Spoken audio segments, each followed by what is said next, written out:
Hello, everybody, and welcome to a new edition of True Crime with the Sarge. I'm your host, Joseph Jackalone. And if you've ever wondered how DNA from a distant relative can help solve a 30-year-old cold case, well, we have the guest for you tonight. Christine Burke, with 25 years of investigative experience. She was a former police officer and a sergeant, and she's also a forensic genetic genealogist. So we have two parts of something rare. Because usually you don't usually get one or the other. So Christine, welcome to the show. Thank you so much. Yeah, and I have to say three because we can talk about it. I actually lost my identity, so I've played all roles in this equation, and that's what makes me so passionate about helping and getting answers for these people. So thanks Right. for having me. And that's one of the questions we're going to start off with. You Okay. had a very unique story on how you got involved with the forensic genetic genealogy. I got some of it from the website, but I figured Okay. it was fair game since it was on the website, christineburke.com, which is I just shared in the chat room. So tell Thank us how you. you got involved in this. Oh my goodness. Well, it wasn't by intention. I had completed my law enforcement career and moved out here to Arizona where I live, working as a private investigator, and everything was wonderful. And then all of a sudden, a DNA test that I had taken way back in the day, back in 2013, I took 23andMe to find out health stuff. We've got dementia, breast cancer, some things in the family. And my mom never went to the doctor. And so I said, well, I'm just going to take this test and see. And thankfully it came back clear. And lo and behold, started talking to a cousin, an unknown cousin. Now, let me back up a second. I didn't know my dad. I didn't know Burke. So I thought the people that showed up were related to Burke. And so I started talking to a cousin and we tried to figure out, how we were related. And one thing led to another. And I happened to find out that my dad, Burke, was not my dad. And my mom's dad, who I thought was my grandfather, was not my grandfather. So everything, I lost 75% of my family in one fell swoop. We talk about sometimes in cases people losing their identity, and you could see it on my face. I am wearing the trauma from it. And as a cop, you think you know who you are and that you can handle anything. No. So that's what happened to me. And I paid the experts that you see in the industry, and nobody could help me. They said, wait for a better match. And I said, no. Right. And I got down on myself being an investigator. I said, look, you got to be able to figure this out. And so I did. I taught myself, I figured it out, and I started helping people, biological family members, people who didn't know their bio family like me. And when I started solving cases in as little as an hour, I said something else, but I said, oh my goodness, the cops need this. And that's when I started my company, because we just have to do this. We see it in so many cases today, but yeah, that's the story. Like, this was not my intention. But when it happened to me, I said, okay, we're going to, make your mess your message. And I believe that's why it truly happened to me, so that I could help more people.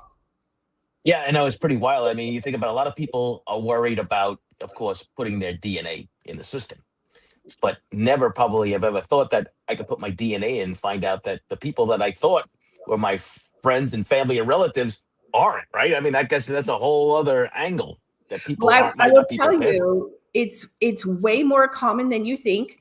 And I will tell you, in the majority of my classes, right? So I travel around training law enforcement, and in a class of about 30, I've got at least one or two oopsies where they call me over and they say, what does this mean?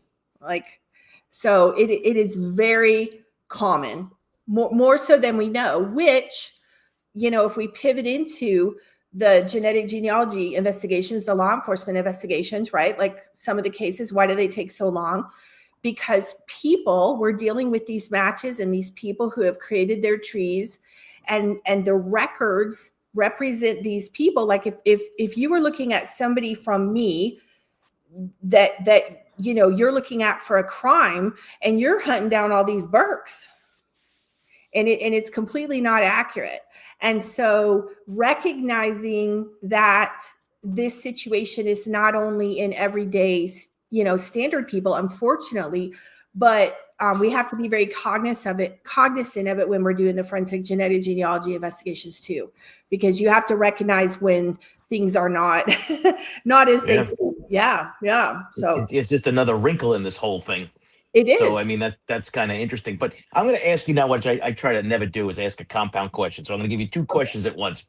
What's the biggest misconception that the public has with forensic genealogy, and then what law enforcement has?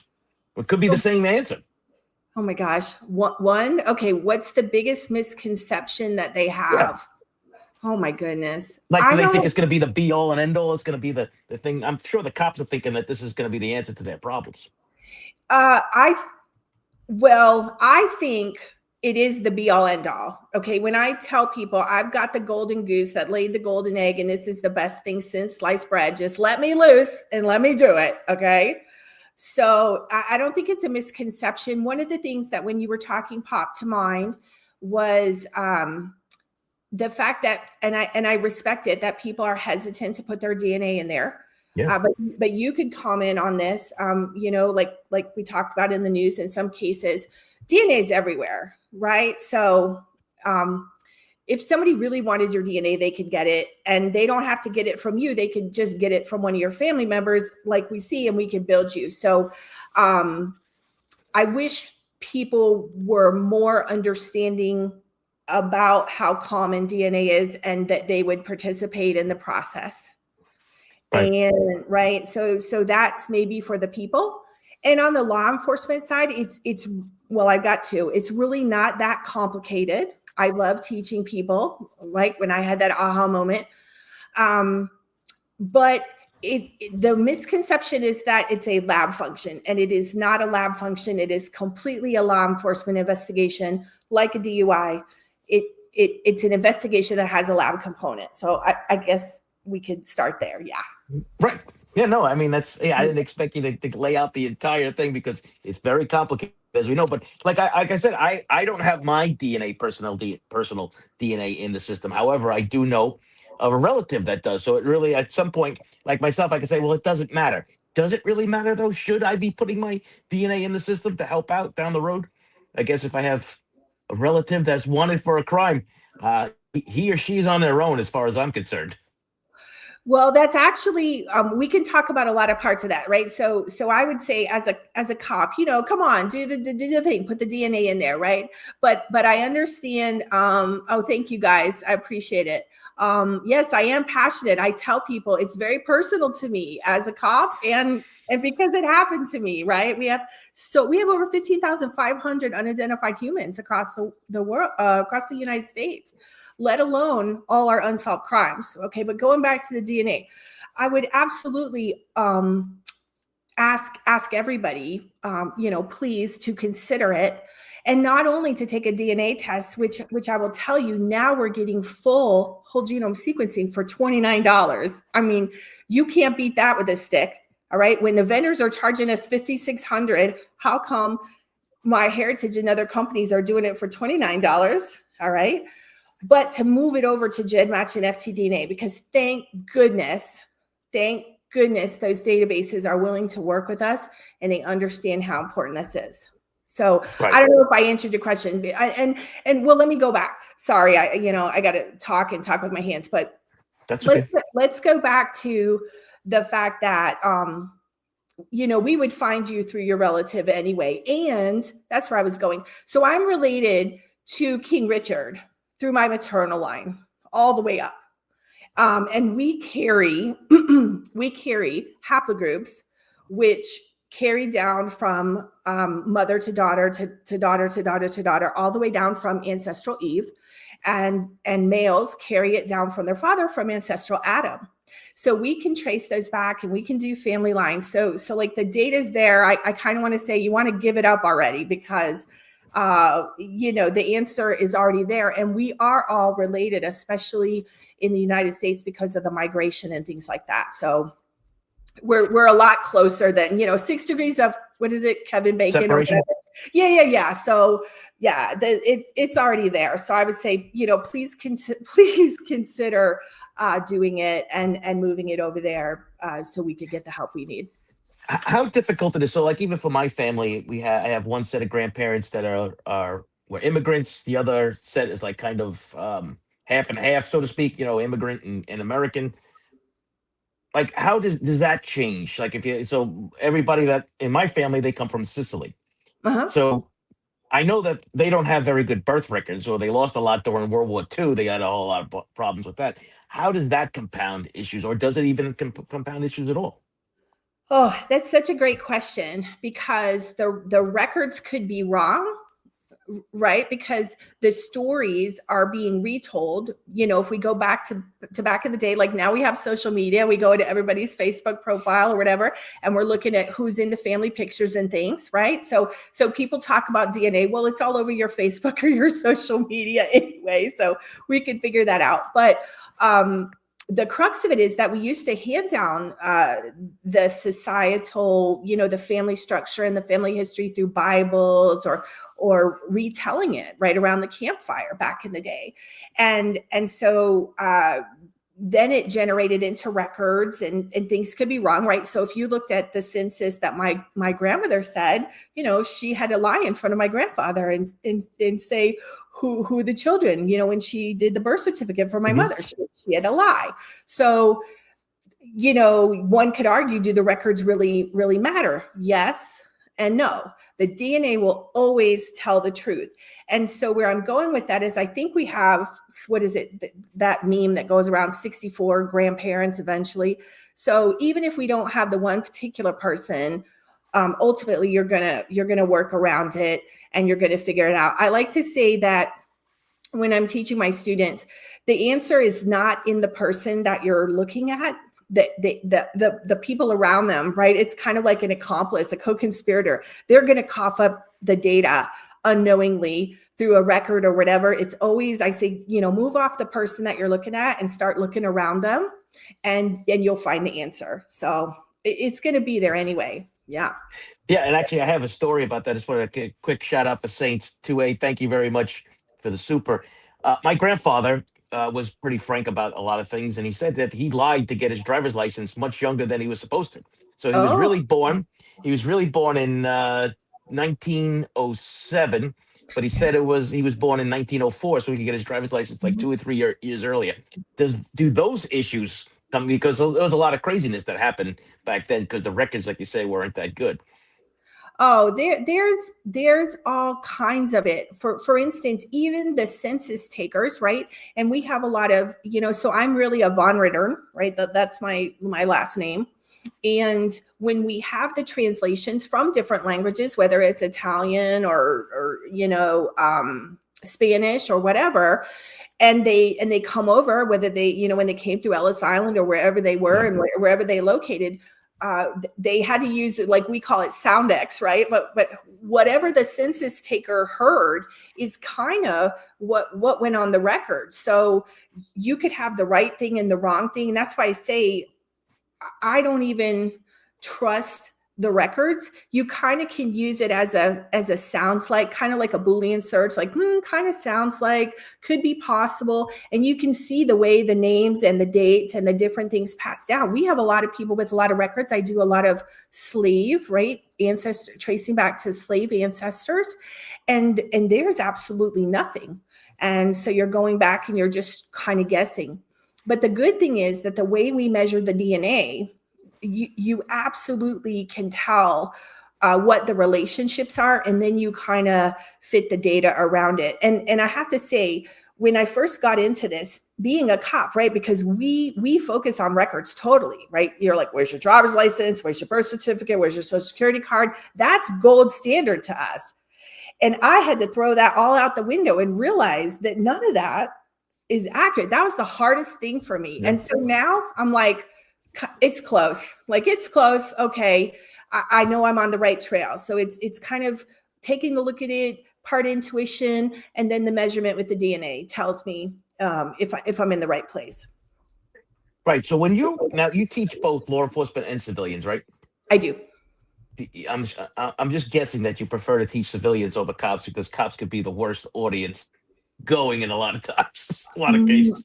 No offense to the civilians, but I love teaching my cops. I There love you teaching go. my cops because I teach it in a different way. Cops talk, right? You and I, if we have a conversation, it's kind of a down and dirty training. It's very tactical, and you just tell them, here's what to do. Go out and do it, right? Like we took in the academy and we took it in service training. It's just bing bam boom, right?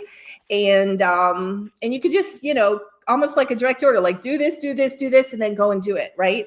And the civilians are a little different in a good way because they focus on, they want to hear the story, they want to hear the tapestry of the family, and they want to do the research, the more of the genealogy, which is fabulous. But that conflicts a little with me and my teaching style, because I'm like, let's just go, like we got to go get the bad guy and we got to identify this person. So it's a little different style. But anybody who wants to help, I love it, right? If you want to help, let's go, because we got too much to do, right? And so let's see. Good day from the Netherlands. Yep. So from Netherlands says, good day. Yeah, McClone Wolf says, you're way up in the USA. In Europe, we're just starting out with Fig. In the Netherlands, a pilot just to see if it works with the US databases. Interesting. Love it. Love it. Love it. Yes. Yes. And that's another thing too, with the different databases, right? When I'm working on cases, even bio or law enforcement cases, I will suggest different databases depending on the population that's in there, right? So even looking at my heritage, not my heritage, the database, but my personal heritage. Personal heritage. Yeah, where it's going to be, where you're going to find the best of the type of ancestor that you're looking for. Right. So let me ask you a question now, because I was a cold case guy. So one of the things I always are interested in when you're dealing with these cases, when you're digging into a case, or law enforcement comes to you with a case, Yeah. how often do you find that either the suspect was either somewhere in the case file already, after you've already done?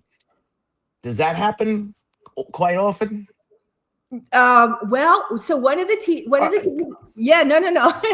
Awkward. No, No. no, it's that is one of the hard things, right? And no matter what we're doing, even if you're cooking dinner in your own kitchen and somebody comes in and says you need to do this, you're like, shut up, get out of the kitchen, there's too many cooks in the kitchen, right? Like we're all proprietary. That's not the right word, but you know what I'm saying. And so one of the best things that we can have as cops, right? And that's why we like working in teams and detectives and whatever, we like running stuff by each other because there might be something that you missed. And so it's always good. And thank you, Britt Black. I love that. Thank you. I love you guys too. And I'm glad that you guys are so passionate about this. But yeah, so having other people with other perspectives, like we're having these conversations about, certain cases in the news. But I'll give you one case as an example. So I get invited to go into this agency, and this is something I'm teaching now. I modified my law enforcement training specific for this because I am finding these problems, okay, these situations. So I get called into this agency. They want me to start doing forensic genetic genealogy. And I start looking at these cases, and they have one case, and I can't get too particular because it's still open. But they have this one particular case, and they're like, we got nothing. It's some random thing. We got absolutely nothing. We got no DNA. What can we do with it? So I start reading through the case, and I have a method that I teach when I go through these cold cases, and I start going through the case, and I'm like, oh my goodness, here's the motive. Oh my goodness, here's the suspect. And it was a cold case, right? So we're looking for people that are, could still be around. And I'm like, oh my gosh, here it is right here. So we're talking about old school, right? I'm an old school cop, right? Back in the day, boots on the ground. So forget about DNA or anything. I'm like, here's the motive right here, guys. Okay. So they started to run with that. And then, so that helps there, right? So are there things overlooked? Yes, because unfortunately we get tunnel vision. We get cooks in the kitchen, proprietary, stay out of my kitchen kind of thing. And, like we've seen too. And yes, so I start looking at the case. This is going to blow your mind if you haven't seen this already. So I start looking at the case. I'm going through the DNA, and and I had asked the head of investigations, I said, well, what did they say with the DNA? They said, we got nothing. And I start looking at the DNA, and there's all these pieces of DNA that were never tested, like never tested. And then we had, it's so awful. I'm sorry. We had pieces of DNA. We had one thing that was 56 inches of an item, and they swabbed one tip of it. One tip. I said, what about the whole thing? How do you know the person held the thing on the tip? Okay, I have to give you my analogy, right? Like, here's a pencil. Okay, so we got this whole weapon, right? And they're swabbing like right here. They didn't swab this whole part of it. And I'm like, you got to be kidding me. I would be like, get that Q-tip and go to town. And when I checked, the lab says, well, you only get 2 swabs per contract, and you only get so many items per contract. I'm like, what? So when I talked to the investigation head, they sent it off thinking you're going to test everything. Like, you're going to clean the whole house. You're not just going to clean one shirt. Like, you're going to clean the whole house. And so when the lab came back and said, we got nothing. So for all these years, okay, we're talking 30 years, the DNA was sitting there. And so now they have DNA, right? And now they're moving forward. But so I that was shocking to me. It was shocking to the head. I'm not shocked. Okay, well, okay. Well, so I'm sorry. That was like, oh my God. Like, you know. I'm not shocked. That's the reason why I asked that question, because one of the things that I found in the years of doing this is that 9 times out of 10, the suspect is somewhere in the case file. Yeah. He was on the radar, whether it was through a witness, whether he was through the cops that spoken to him at the scene, or he was interviewed by the uniforms at the scene. They're in there for somewhere. And I always tell FI. Mm-hmm. Yeah, I always tell the cops, the detectives, when you're doing this stuff, go back. He's in there. Look at it. And then my next question, my follow-up is, you kind of answered it, but I still want to dive into it. And the question is, how often does DNA exist in these cases that went unnoticed or overlooked?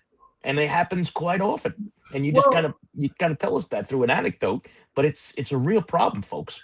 Well, absolutely. And not only that, but the DNA is changing so rapidly. I was talking to actually a professor that I work with in doing DNA. And I said, I started, and we're talking way back in the day, I don't want to age you, but secretor and non-secretor, like we didn't have all this newfangled stuff, right? Yeah, we had blood typing. Exactly. Secretor, non-secretor, right? So that was it. And see, I love you even more, right? We're simpatico. So, but that's all we had. And so even now, going from testing that you did a year ago versus testing that you can do today to enhance it, to amplify it, to go to different things. And one of the things that I'm starting to do now is so we have this thing with STR and CODIS and the no hit and CODIS, which here's another thing that I didn't, before I got back into all this drama here, I didn't even know. Do you know that we have warrants for lawfully owed DNA under CODIS? Do you know that everybody that's supposed to be in CODIS is not? Yes, I do. And okay. I also know that states like New York still don't take DNA upon arrest. They only do it upon conviction. And meanwhile, you have this guy running around for decades. And then we're facing that problem now with Rex Sherman, the accused Long Island serial killer. We have states lining up for his DNA, and New York won't give it out. Oh, my goodness. Unless he gets convicted. Yeah. Okay. Well, this is where, our viewers and civilians need to learn more. Thank you, guys. You need to learn more about the process and start advocating and start helping us, right? Because we can only scream so much. But yeah, what were we talking? Because you brought up Rex, and then my mind went to all those cases. The lawfully owned DNA. Well, get this. Right. I'm on a seminar, and they're talking about that after conviction that they lost, and I'm not going to name the state or whatever happened. I couldn't believe this. They're talking about that they lost all this DNA from the convicted offenders because they were swabbing them in the jail and they were sending it down through the mailroom that the convicts ran, and they were chucking them out the back door. I mean, it's like, okay. Yeah. So you look at places like, I think it was in Detroit, Michigan, where they opened up like a closet and they find like thousands of sexual assault evidence of collection kits. And you got to say, and some of these things are like decades old. And you say to yourself, you had the DNA in these things. If you would have tested it, you could have probably found 20, I'll just throw out a low number, 25% of the people you could have found out of all of those things and get them Well, off the streets. well, and that's what I was going to say. It's so unfortunate that I would never want to be the cop that something could have been done and you didn't do it. And I mean, well, we've got this in the news. Look at the judges and all this stuff that all these people are getting out and reoffending and doing all this stuff because it wasn't taken care of in the beginning. And I will say I'm a proactive broken windows theory, old school cop that, we don't need any of this nonsense. We're supposed to be proactive, not reactive. That's who I am. So it bothers me with this stuff not being done. But let me go back one point. So that's where I was going. So I was saying, even with STR, trying to educate everybody, because if we don't get a hit in STR, going to FGG can be so expensive. And that's part of my mission, bringing this back into the police department, because it should not be like this. It's not this expensive. And we need our chiefs and sheriffs to be adding budget for this, as a line item. But if you train your detective, then that cost is, negligible. Like, over the series of cases throughout the entirety of the detective's career. And then they help the other detectives. So you're really only looking at that lab component, which can be pretty inexpensive. But I found a new thing that I'm trying to do with STR, tracing through the lineage. Like I talked about the haplogroups with me and King Richard.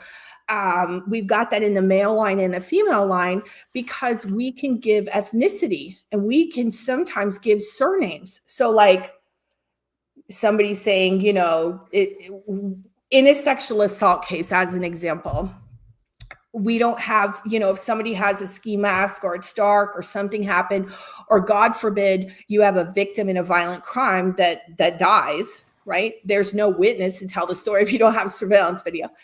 So you don't even know what type of a suspect you're looking for. Are you looking for male? Are you looking for female? Are you looking for, white male, black male, Asian male? Like, what are you looking for? We can pull that data from STR and eliminate a lot of the possibilities. So it's just so amazing what this stuff can do. It really, it's really crazy. Could you explain to the audience the short tandem repeat, what it is? Because the STR, because some people might not understand what STR is and how it works. Oh my goodness. Okay, well, I don't have a biology degree, but I'll try to explain it. So I'll give you my analogy. Give us the cop version, because that's what we'll all understand. Well, I can't give you the cop version, but I'll give you my Christine version, right? Okay.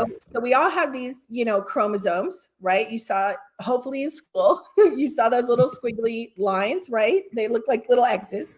Excuse me. And then we lay them all out, right? When we're looking at them forensically, they get all stretched out. I like to call them the hot dog buns, right? Because if you think about a hot dog bun with some relish and some ketchup, that's all the DNA on the chromosomes.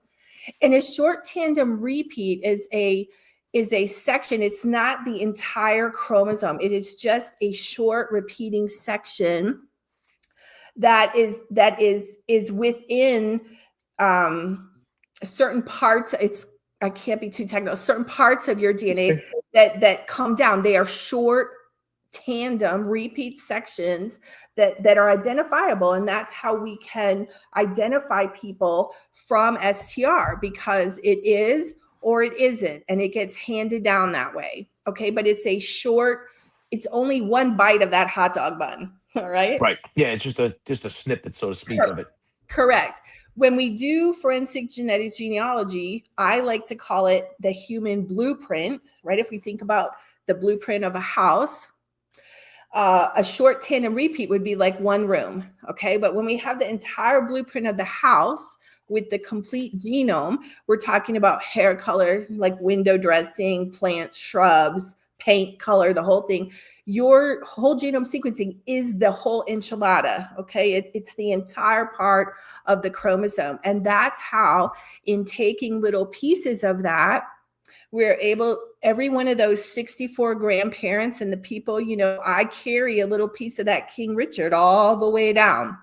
And so from our relatives, we carry little chunks. If you think of, I don't know, little relish pieces, right? All those little pieces of DNA come from our ancestors, and they build the whole person. They're like building blocks. Think about bricks in a house. And so as we trace those little chunks of DNA, little snips, little bricks, we match them back to an ancestor. Okay.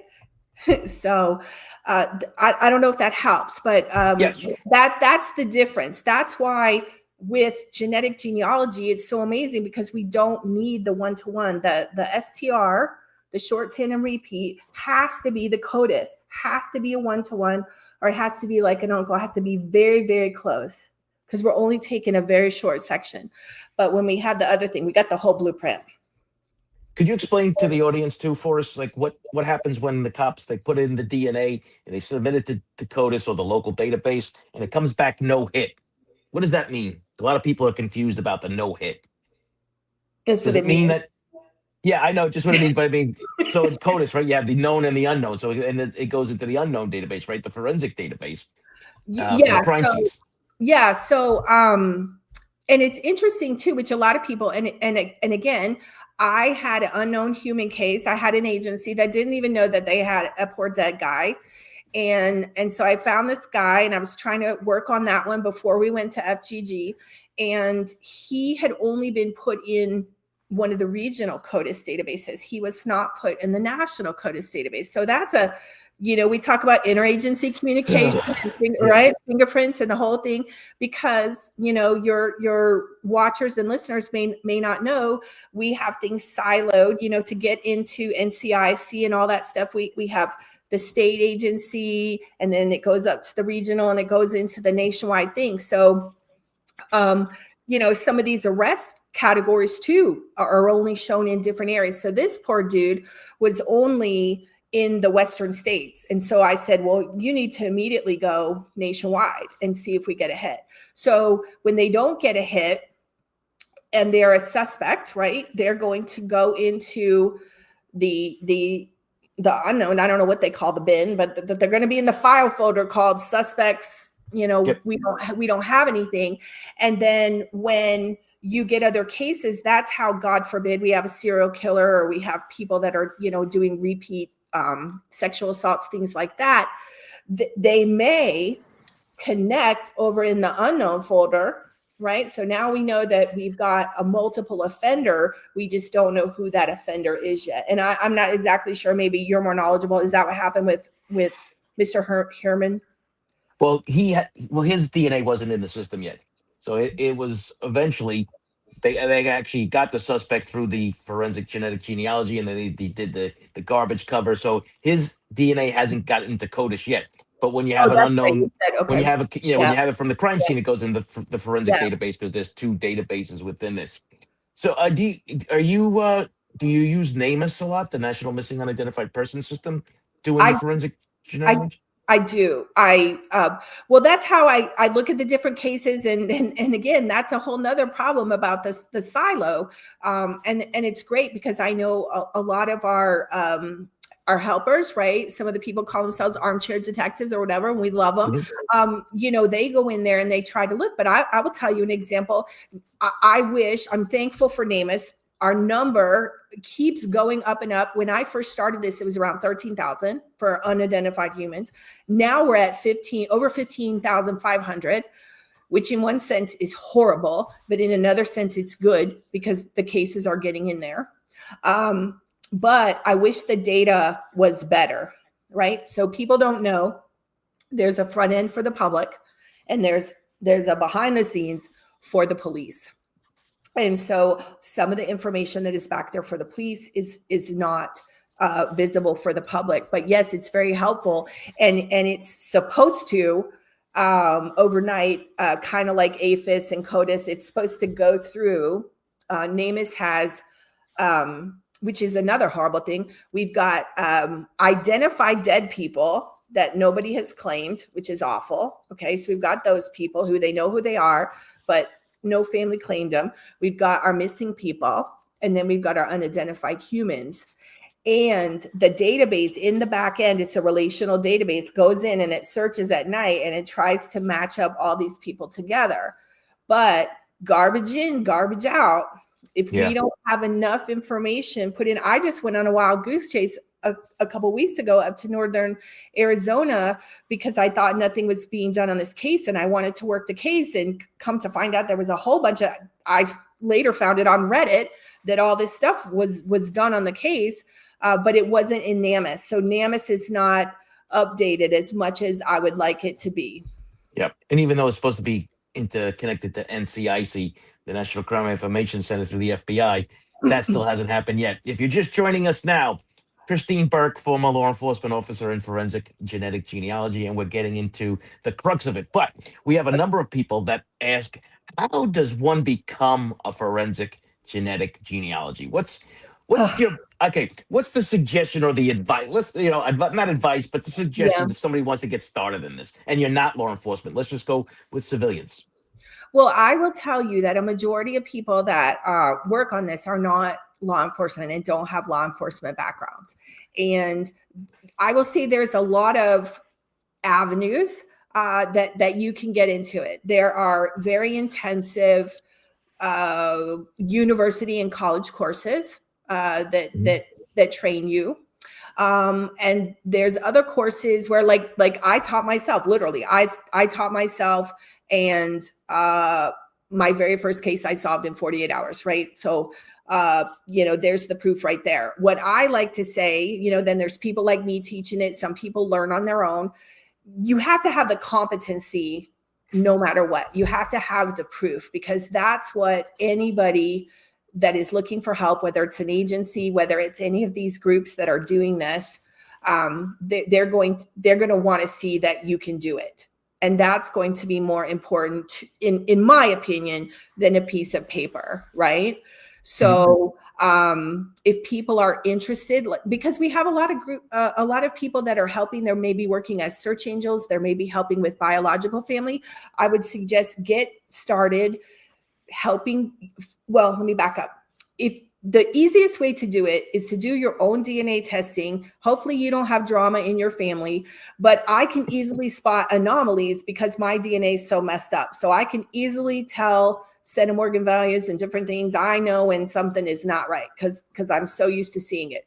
But I always recommend to my students, start out with your own DNA so you get comfortable, because you in your head have your own visual of your cousins and your family. You've got the mind map of your family. So you can apply those values and you can apply the science to your family. You have that. I'm a visual learner. You have that visual mind map. And then start working with people. Start maybe volunteering for search angels or doing things, because when you come to an agency or you come to a company, like I do have a lot of people say, hey, I want to work with you. And I'm like, okay, well, what have you done? Nothing. And that's great. I love the initiative, but I can't handle that on a day-to-day basis. I need somebody that is ready to go out the door. But if you can come and say, here's all the cases that I've worked, even if they're biofamily, because it's the same. The component you need is working within the law enforcement structure and the chain of custody and the court, being prepared for court and the challenges and those sort of things. But that's what I would suggest. First of all, you have to have a passion. It can be very tough. But if you're willing to learn and do the work on the cases, all you have to show is the effort. And if you have an agency that needs the help, I don't think no drama. That's right. Yeah, this is DNA drama, baby. Yeah, but no, that I don't know if that answered your question, but there's no one particular way. Right. We do know that there's courses of study that are opening up now in college campuses across the country, and it's becoming very popular, which means eventually it's going to become very competitive. So there's going to be few jobs, but a lot of people looking for them. Well, and here's what I tell folks. I tell folks, and especially my students, I feel, and we're dealing with government, right? We're dealing with the police department. God love us. We're dealing with the government. And it's a very slow, it's like a tank. It's very slow to turn. But when it does, it's going to go. And so if you get into it now and you position yourself now and you're ready to go, then because it's going to be the tipping point, and the agencies are really starting to embrace this. Like California goes to town on this, right? California, actually, the DOJ had a solicitation that they were hiring private investigators to come and do this. I proposed in 2019 to the Arizona DPS, and I said, we need to start doing this now. I proposed it to the legislator. I said, because I'm a private investigator by trade, I said, let me train the private investigators and let's get these cold cases taken care of. And they poo-pooed it. But that was 2019, right? So it is going to start coming around. So if you get in now, you can get the experience and you can set yourself up, right? Maybe you might have to pester your agency and say, look, let me show you what I can do for you. Right. But they're slow to adopt because our cops, God love them, they're dealing with all this other nonsense. Right. So.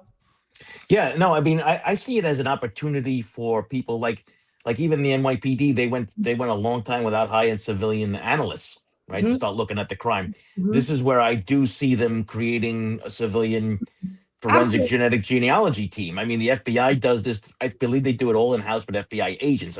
If I'm correct on that, I might not be, but I think it's all FBI agents that do it.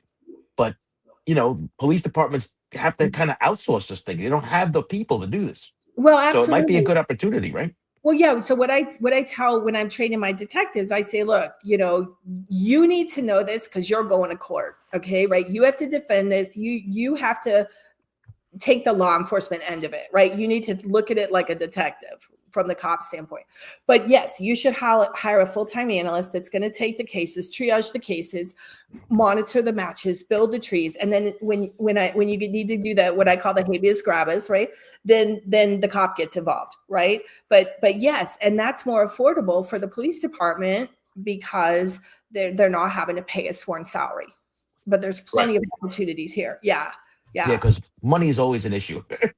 Absolutely. And that's one of my other touch points, is the fact that I'm trying to make this more affordable and more available for the police agencies. Right. So separe contenta. Do you foresee AI, artificial intelligence, being able to combine with this testing for maximum genealogy research and matching? Yes, AI is going to change a lot of things, but are we even close to being there yet?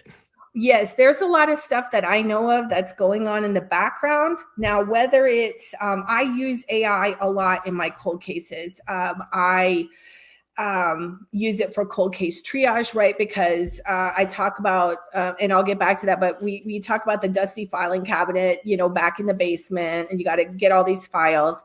And even like we talked about, having that second person, like, was the suspect in there and it was overlooked? AI is supposed to be unbiased, right? So if we run everything through AI, they're going to come up with things that we might not even think of, right? So I like to do that analysis. But also there's things going on where it can immediately match and build family trees. It can monitor matches. It can look at centimorgans and different things. It just may not be so much on the front end. Like, let me give you an example. We've got My Heritage that came out with the cousin finder, right? So, and ancestries through lines, it's reading all your trees in the background, right? So I like to talk about the squirrels. So they're always, I have a method that I build my trees so that the squirrels, the system, whether it's AI or the relational database, is running in the background. And so they're always searching records overnight. You put the information in there, and I talk about the squirrels, they're running around and they're getting the information. So a lot of it is going on. It has not just been pushed to the public yet because, again, when it comes to the law enforcement stuff, we have to be able to defend it in court. We have to be able to speak to how we got to that lead, and how we got to the ultimate result. But absolutely, I believe there's a whole lot more being done than we know that's being done. Right. And one of the first things that, I guess you guys do the same thing. You get a case, do you scan it in electronically immediately if it's an old case? Try to get it into that AI kind of format, or Well, are you still using paper cases? Well, I always usually get digital files, but I would hope, and this is again something that I talk about, is because records, right? And when we use AI, we have to be careful about redaction. We saw some issues with the Epstein case and the redaction, right? Your redaction has to be done right. And so in our record departments, in our police departments, we would hope that they have automatic redaction systems, and that these Hope. cases are well, it's Yeah. budget, right? It's Yeah. budget. Like there's too much to do. Like some people don't have cars, like they don't have officers, they don't have cars. Like, we're asking for the world here, but it's a little different. But yes, so hopefully those records would be scanned in and they would be digitized, and then we could work with that. So Nat Dredd said, "Bloodline Detectives on Prime is a great show to watch. Excellent guest." Well, Oh, I could tell you something, Christine. You would be a great advertisement for doing forensic genetic genealogy. I could tell you, if we could just duplicate you in every state, in every major police no, department, we can get a lot of stuff done. I Yeah. Well, no, listen. I mean, you need a cheerleader for this because law enforcement, like I said, is extremely slow to adopt new things. But I think this is one of the things that's on just about every police department's radar right now because it's already been proven to be a Mhm, good thing. I mean, you have the Golden State Killer, you had the canal murders from Arizona that you should be right in mhm. your home near your hometown area. Yep. You know, Long Island serial killer. I mean, where all these major cases are getting solved by this. Brian Koberger. I mean, even though he didn't go to trial, forensic genetic genealogy. Well, thank God on that case, we'll leave that there. Yeah. But I will say, so one of the hurdles, right? Because I survey the officers, right? I survey the officers, and here's what they mostly say: cost, and they don't have the approval. So I truly believe that the detectives want it. Like we always want stuff, right? I give people the analogy. I used to call it the golden children, right? So as agencies, we're always like, look what they got. Like they got a tank, like they got a this, why can't we have that? And they're like, shut up, do your job, right? So we kind of, as cops, have this mentality that, we're just always window shopping, like, well, we'll never get that. So they don't ask for it. So I think that's part of the problem. So it's money, it's they don't know how to do it, and it's the cost. Or no, money, they don't know how to do it, and they don't have the approval. So there may not be buy-in, if they're too siloed from investigations, right? Because you've got investigations and you've got administration. And I tell people, most people don't understand at the top level, like at the ground level, we're running it like a police department. We're on the mission to get what done. But on the administrative level, they're running it like a business, right? Because they're accountable to the mayor or the county supervisors and the budget and the whole thing, right? And the public scrutiny and all that stuff. So it's a little bit different. And sometimes you get that silo.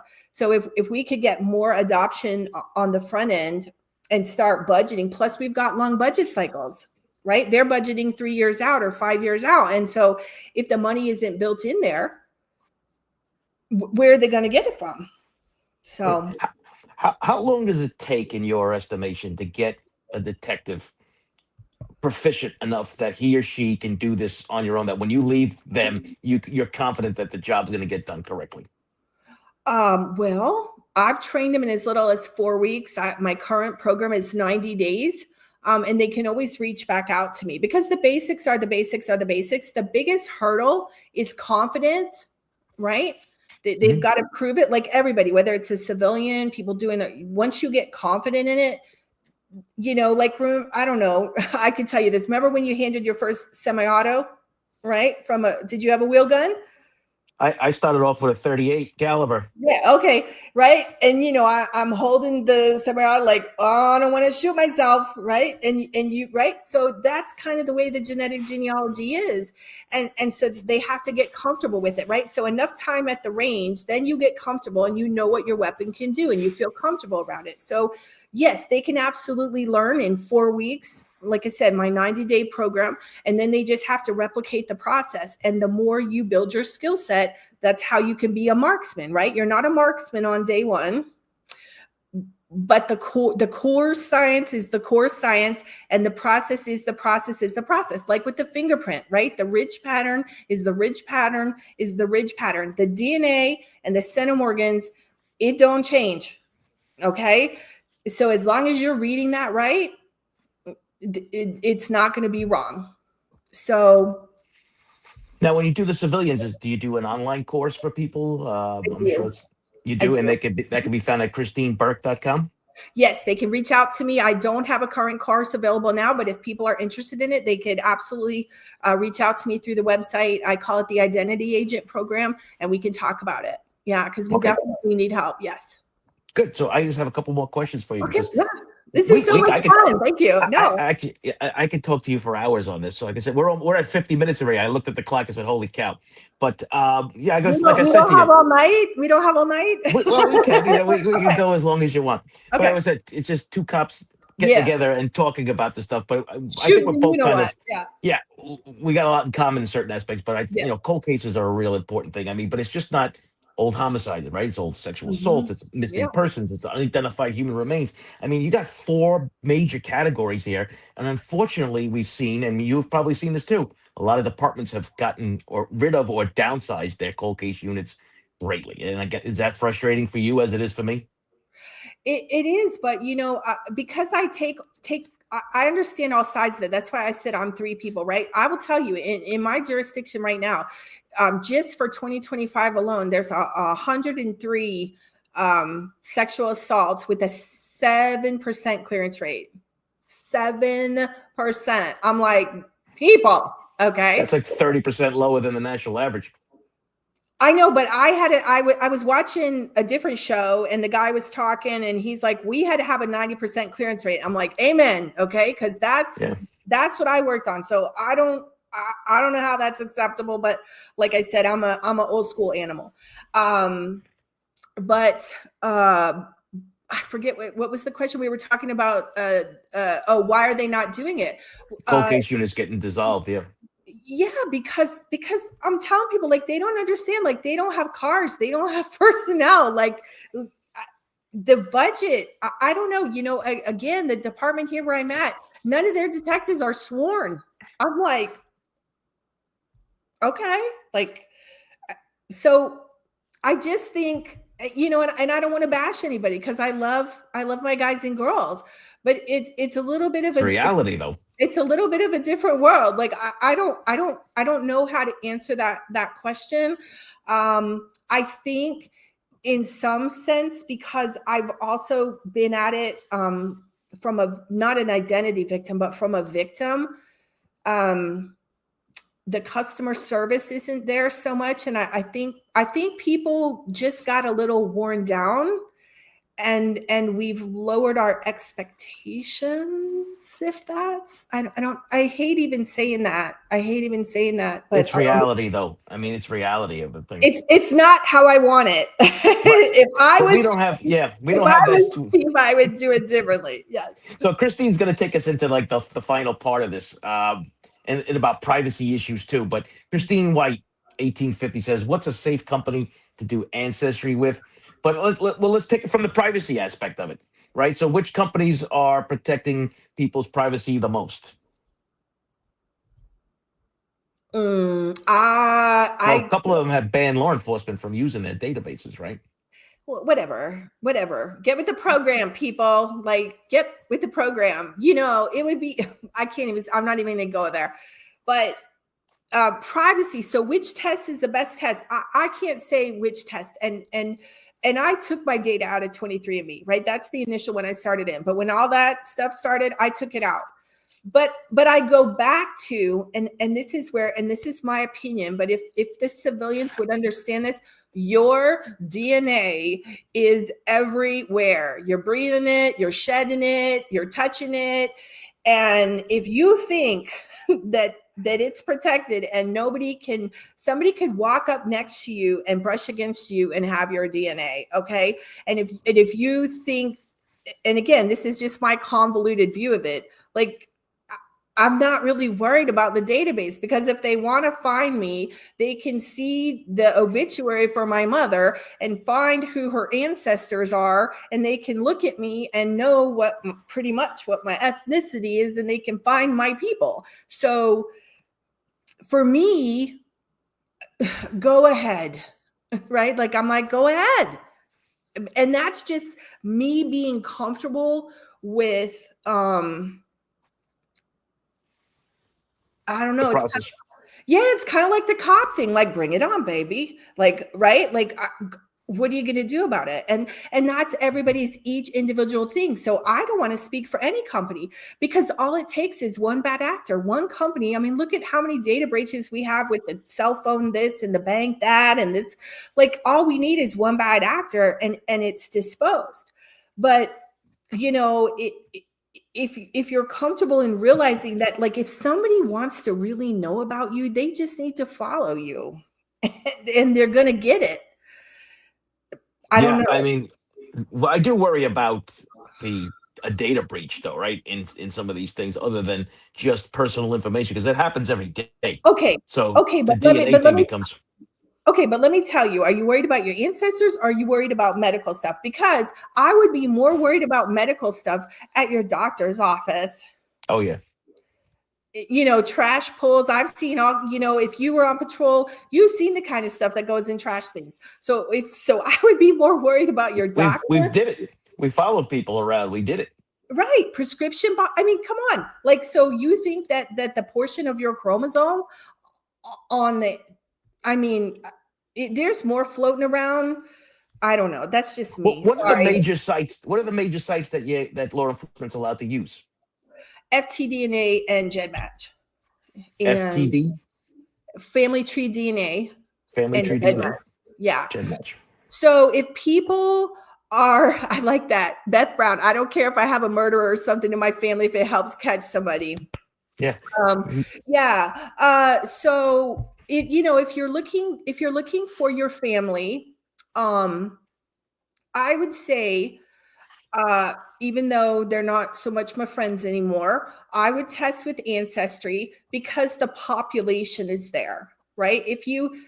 Although you don't necessarily need it, depending on your ethnicity and your ancestors, you don't need that huge of a population. And let me just say, people are like, we can't find things in GEDmatch because it's only 27 organs. Well, no. Okay, let me take care of that for you. Okay. So it doesn't have to be Ancestry, but I would not go to 23andMe just because I don't know what they're doing over there. But I would go to Ancestry, or I would go to MyHeritage. I've tested with everybody. Or FTDNA. And MyHeritage right now is giving you whole genome sequencing. And so that, gives you the whole enchilada, right? All the hot dog buns, right? Like on the chromosomes, the blueprint. And that helps you just find other ancestors, other matches, if you have distant or hard to find ancestors. Like, I have a brick wall at some of my ancestors. I don't know if it's Holocaust or whatever it is, but like, there's just or the name was changed or something. I just don't have any relatives that have tested. And Right. that's a European thing, which somebody mentioned opening up, right? So once Europe starts opening up and they start allowing, because some of the countries don't allow them to take the test. I had a student from South Africa, and they can't do the DNA over there. Right. So once that starts opening up, we're going to get more of the population, and then we're going to find more of the relatives. But I don't know if that answers it. So Tea Time just came in with a question. Says, "Sorry, I'm late. I have a question. If a perp is adopted, so if a bad guy is adopted, how do they get the FIGG? I just got here to maybe what's to discuss now. Okay, so Yeah. Well, so it's interesting, and one of the things that and I'm not purposely being vague, but in one of the cases that is pretty popular right now, they were talking about people getting arrested, and I caught something that somebody said, and they said, oh, well, this person, because they hadn't found the DNA yet, or they hadn't tested the DNA, and they said, oh, well, this person was adopted. And I was like, oh yeah. Like, okay. And I don't think people caught that. And this happens, unfortunately, a lot in the forensic genetic genealogy. For example, another case that I solved, it sat for 9 years, and 2 other companies had it, and they didn't solve it. And they did not recognize that the family that was being said was the family it wasn't that family. Okay. So when it comes to the adoption, sorry, I'm having a memory. I was trained in an agency, and an agency brought back these results, and they said, look, here's the tree they built for us. It's the adopted family. I'm like, okay. Like, what are we going to do with that? Like, they're not related at all. Like, where's the real tree that we need? But when you do this testing, if anybody's done their testing, you get, like when your list of emails, you've got mail, right? You get matches, like you get a lot of matches. You get like 4,000, 6,000 matches. And so when you have those matches, it's kind of like me. If the person's adopted, like there's not going to be a Burke in there. That should be a ding, ding, ding, ding, ding, right? So they should recognize that. Right. Immediately. They should say, Houston, we have a problem. And that's where I talk about, because I have a lot of halves in my family. And that's when I know I can look at someone, I go, oh, yeah. I just had a lady, I did her personal thing. And she was telling me that she had this match on her father's side. And I was like, no, because the science and it is what it is, and it's not going to change. And I'm like, no, not right. And it's got to be over on your mother's side, because it's not here. Like it's not here. It's not happening. Okay. So I don't know if that helps, but yeah, because the relatives are there, the surnames are there, the family lines are there, and the adopted people, what the records say, right? And this is a problem. People don't realize. I was a confidential intermediary for a while. When people are adopted, they get issued a birth certificate in the new name, and the other birth certificate is hidden. So you think you're looking at the real, like, again, we talked about the documents, like we think that's gospel. No. And you don't know that that's not the real one. And so you're looking for Smiths, and you got Joneses, and you're like, so you have to say, somebody could be where you have to theorize a lot. Did somebody sleep with somebody else? Did somebody give a baby up? What happened here? So it's a lot of theorizing, but the DNA will tell you absolutely if you're on the right track. Right. And I'm not even going to ask you what happens when the family tree is a family wreath, but we'll get to that another day. Little cop humor there. Anyway, Yep. My last question I have for you: is there a historical case that you would like to take a crack at if you had the opportunity to? Oh my It gosh. could be, any famous case that if you had an opportunity, said, "All right, Christine, we want you to work your magic." Would there be a case that you'd want to look at? Oh my God. I want to do them all. Like I want to do them all. Oh my goodness. That's a good question. I don't know. Do you have any in mind? Like that's, Well, the one case that I would like to see is John Benet Ramsey, right? Because we know there's DNA in that case. well, I don't know what's going on there. Like Right. But I'm just saying, I mean, there are cases out Yeah. there with DNA that I And, think could be and solvable. well, and let me just add this caveat, because of things that we're talking about. Just because there is DNA at the crime scene, right, doesn't mean that it is related to the crime, right? So the DNA that they have, depending on where they found it or whatever, let me just talk about Koberger for a second, right? Like Okay. from what I understand, right? Because we also, part of my training, we have to look at it from the defense side. We have to be prepared to overcome all challenges. And when I heard that there was one minute speck of whatever on the knife sheath, like one teeny tiny, drop. Yep. Touch DNA. Could he have rubbed up against it? And again, we're going for the lesson here. Could he have rubbed up against it at the sporting goods store, and a little flake of DNA got on there, right? If that's the only piece, right? And he was never at the house.